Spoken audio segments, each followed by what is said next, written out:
Good morning दोस्तों। अनुष्ठान class में आप सभी का बहुत बहुत स्वागत है। आज से हम सभी स्टार्ट करेंगे KBS PRT में सारंगी 2 क्लास 2 के बच्चों के लिए। क्लास 2 के बच्चों की बुक है, लेकिन एग्ज़ाम में KBS के एग्ज़ाम में पूछा जाता है। ठीक है, तो आइए हम पढ़ते हैं पाठ 1।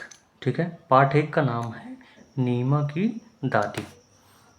और नीमा की दादी कहानी कौन सी विधा है भाषा की? तो ये कहानी विधा है। ठीक है, इतनी चीज़ें आपको याद होनी चाहिए। आइए हम कहानी की ओर बढ़ें।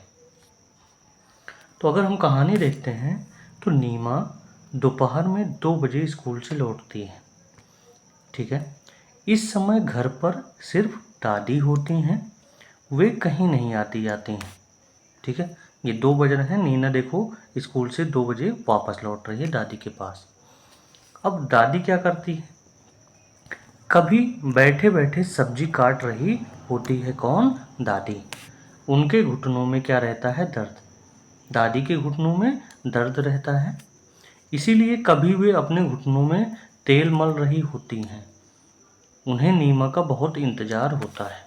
ठीक है, यहाँ पे आप एक शब्द देख रहे होंगे, इंतज़ार। इंतज़ार का क्या मतलब होता है? इंतज़ार का अर्थ होता है प्रतीक्षा करना। प्रतीक्षा करना या किसी का राह देखना। ठीक है, ये भी चीज़ें आपको ध्यान में होनी चाहिए। अब आगे कहानी में बढ़ेंगे तो नीमा रोज़ खाना खाते खाते स्कूल की बातें सुनाती है। ठीक है, खाना खाते खाते स्कूल की बातें कौन सुनाती है? नीमा। दादी भी उसमें खूब बातें करती हैं। शाम को नीमा खेलने जाती है।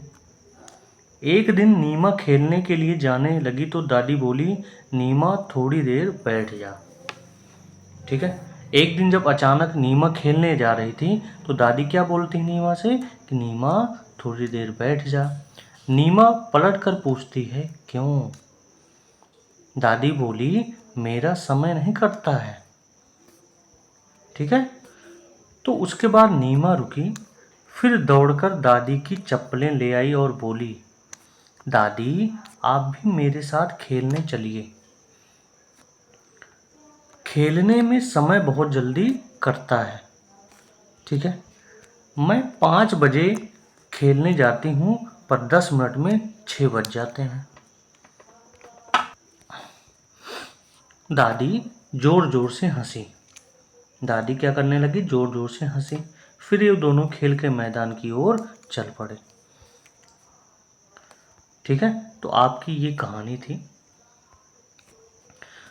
अब इस कहानी में नीमा जो है, क्योंकि दादी बोर होती रहती हैं तो नीमा दादी को भी लेके जाती है। कहाँ? खेलने के लिए।